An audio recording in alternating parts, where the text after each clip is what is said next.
Who says slap chop painting is overrated? I don't for sure, because this miniature turns out amazing. Hey everybody, welcome back to the channel. I hope you're having a good day. So we're going to be painting a character from the Nords faction of Conquest, Last Argument of Kings. This is the Volva, who has been slap chopped, or grisaille, if people want to get really technical. Yes, as this has existed for thousands of years in the real painting world, but on miniature painting, I don't think it's existed that long, frankly. But this is an amazing technique to use to get your miniatures out there quickly on the table, and especially with speed paints. And I cannot wait to get my hands on the new Speed Paints 2.0, because frankly I'm getting sick of using the same, 24 colors? And I'm sure you guys are sick of seeing me paint with the exact same colors all the time. I want some new stuff. And all these big YouTubers out there, they all got their hands on it for free and got all their copies already, and they're reviewing it, enjoying it. I want you guys to get my view of it, so I'm looking forward to that.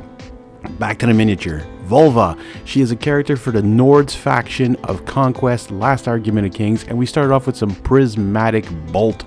And what a beautiful color over this slap chop method, okay, this grisaille undercoating. And if you don't know how to do that, I have a video on how I slap chop my minis. You can take a look at that. I can make it pop up at some point here, but take a look for that video on my channel, and it's just really simple. Black, gray, a lighter gray if you want to do that, and then white. Okay, now we're using a little bit of a hardened leather to do some of her shirts and vests and all that stuff. And yeah, she's got some armor or some like chainmail on her chest, which we're going to get to later on with another paint.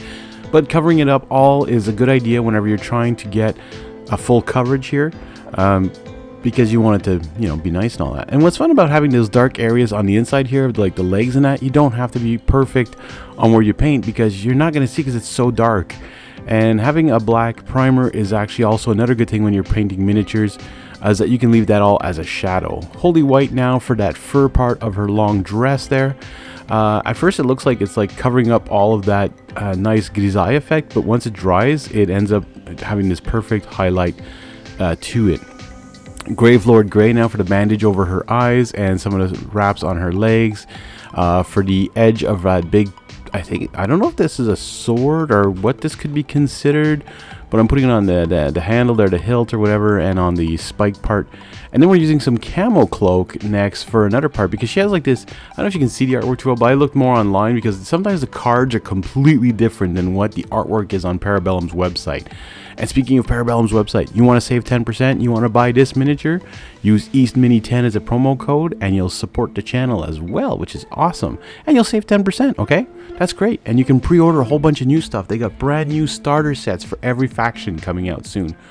Blood red, now we're just doing some of these little ornaments that she had on her leg and around her crown. It looks like a crown to me.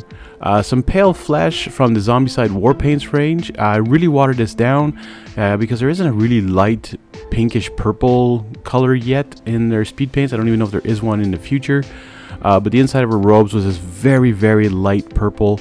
This is also called Mutant Hue from their War Paints range. Okay, so they made a Zombicide, Black Plague, Invader, Green Horde paint sets, which I picked all of them up because that was what I started painting with, was those paint sets. That's how I got into the Army Painter paints. And by the way, those are good starter sets if you're looking to get started into painting. They also have these new Game Master painting sets, which are supposedly really good, but they're smaller bottles. Not too keen on that. I bought one for D&D at one point, but anyways, opal skin now for her very pale skin. But again, I watered this down, or like thinned it down, not watered it. Well, yeah, you can call it watered it down. And got her hands and her face with this. And it just, don't even put a wash on this, okay? Leave it dry the way it is, because the underpainting is going to come through a little bit. Royal cloak now, I was going to be doing like all these edges on her robe and all that. But it ended up being almost the exact same color that I was giving the highlight from the speed paint, so I left it here. I was going to take it out of the video, but I'm like, I'll leave it here just to show that some of the edge highlighting I'm doing here is very simple, you know? But it's a good way to just cover up some of the mistakes or whatever, if you made any, or just getting some edge highlighting on that. And then I'm taking some tainted gold and just dabbing it on the areas where I put that camo cloak, because it does have a shine to it in like what I've seen online and all that. So it's kind of like a gold, like a greenish gold metallic. And there you have it, folks. The Volva is painted and ready for the table and take on a whole bunch of other factions with her Valkyries by her side. I want to thank you guys for watching. I hope you're enjoying these videos. Please hit that like button. You can join the Discord channel too, and you can come share your passion about miniatures. Don't forget to use that East Mini code on Parabellum's eShop. And again, thank you for watching. Hit that subscribe button, and we'll see you all in the next one.